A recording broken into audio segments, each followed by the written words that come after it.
இன்றைய வீடியோல ஒருத்தருக்கு உங்கள ரொம்ப பிடிச்சிருக்கு. ஆனா, அத அவங்க வெளிப்படையா சொல்ல மாட்டாங்க. அவங்களுடைய நடத்தையிலிருந்து அதை எப்படி புரிஞ்சுக்கலாம்னு பார்க்க போறோம். இது நெறைய பேருக்கு இருக்கும் ஒரு குழப்பம். அவனுக்கும் எனக்கும் ஒரு க்ளோஸ் ஃப்ரெண்ட்ஷிப் தான் இருக்கா? இல்ல அவனுக்கு என்ன பிடிச்சிருக்கா? இந்த மாரி கேள்விகள் உங்களுக்குள்ள இருந்தா இந்த வீடியோ உங்களுக்காக தான். ஒருத்தரோட மனசுல என்ன இருக்குன்னு தெரிஞ்சுக்க, அவங்க சொல்ற வார்த்தைகள விட, அவங்களுடைய நடவடிக்கைகள தான் அதிகம் கவனிக்கணும். ஏன்னா, வார்த்தைகள் சில நேரங்கள்ல பொய் சொல்லலாம். ஆனா, உடல் மொழி பெரும்பாலும் உண்மைய தான் காட்டும். சரி, ஒரு பையனுக்கு உங்கள பிடிச்சிருக்கு. ஆனா, அத மறைக்கிறான்னு கண்டுபிடிக்க உதவும். அந்த 5 அறிகுறிகள்னு என்னென்னன்னு பார்க்கலாம். அடிக்கடி உங்கள கவனிச்சுட்டே இருப்பாங்க. நீங்க இல்லாத நேரத்துல அவர் உங்கள கவனிச்சுட்டே இருப்பாரு. திடீர்னு நீங்க திரும்பி பார்க்கும்போது, அவரோட பார்வை உடனே வேற பக்கம் திரும்பும்.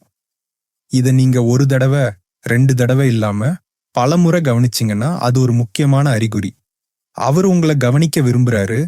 ஆனா, நீங்க அவர பார்க்கும்போது மாட்டிக்க வேண்டாம்னு நினைச்சு அத மறைக்கிறாருன்னு அர்த்தம்.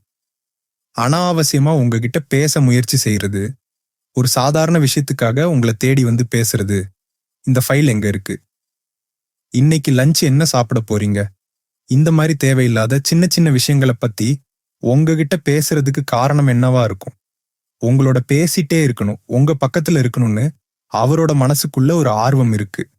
அதனாலதான் ஒரு சின்ன வாய்ப்பு கிடைச்சாலும் உங்ககிட்ட பேச ட்ரை பண்றாரு. உங்க முன்னாடி மட்டும் கொஞ்சம் பதற்றமா பேசுறாரு. இல்ல அவரோட கைகள், கால்கள் அசைவுல ஒரு விதமான டென்ஷன் இருக்குன்னா, அதுவும் ஒரு முக்கியமான அறிகுறி. ஏன்னா, அவரு உங்க முன்னாடி எப்படி நடந்துக்கிறோம்னு ரொம்ப கவனமா இருப்பாரு. தப்பா எதுவும் பேசிடக்கூடாது, நல்ல இம்ப்ரெஷனை உருவாக்கணும்னு நினைப்பாரு. இதனால ஒருவித பதற்றம் அவருக்குள்ள வந்துடும். உங்க நண்பர்கள் கூட அதிகம் பழகுறது, அவர் உங்க ஃப்ரெண்ட்ஸ் கூட ரொம்ப க்ளோஸ் ஆகி அவங்க கூட அதிக நேரம் செலவு பண்றாருன்னா, அதுக்கு ஒரு காரணம் இருக்கு. உங்கள நேரடியாக அணுக முடியாதப்போ, உங்க நண்பர்கள் மூலமா உங்கள பத்தி தெரிஞ்சுக்க, உங்களோட அதிகமா இருக்க அவருக்கு வாய்ப்பு கிடைக்கும். உங்க நண்பர்கள் குழுவுல அவர் ஒரு அங்கமானதும் நீங்க அடிக்கடி சந்திக்க வாய்ப்பு உருவாகும். இதுவும் அவர் உங்கள விரும்புறாருன்றத சொல்லும் ஒரு விதமான உத்தி.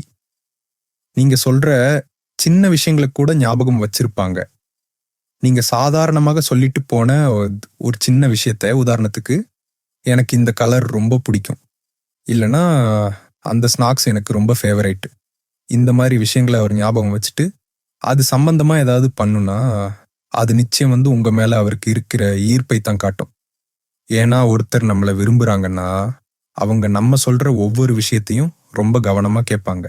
இந்த 5 அறிகுறிகளை நீங்க கவனிச்சீங்கன்னா, அவருக்கு உங்கள பிடிச்சிருக்குன்னு நீங்க புரிஞ்சுக்கலாம். ஆனா, இது எல்லாமே பொதுவான அறிகுறிகள் மட்டும்தான். ஒவ்வொருத்தரும் அவங்களுடைய உணர்வுகளை வெளிப்படுத்துற விதம் வேற வேறையா இருக்கும். உங்களுக்கு இந்த அறிகுறிகள் பொருந்தும்னு நினைச்சா, அடுத்த ஸ்டெப் என்னன்னு யோசிக்கலாம். இந்த வீடியோ உங்களுக்கு உதவியா இருந்தா லைக் பண்ணுங்க, உங்க நண்பர்களோட ஷேர் பண்ணுங்க. மேலும் இந்த மாதிரி சுவாரஸ்யமான வீடியோக்களுக்கு எங்க சேனலுக்கு சப்ஸ்கிரைப் பண்ணுங்க.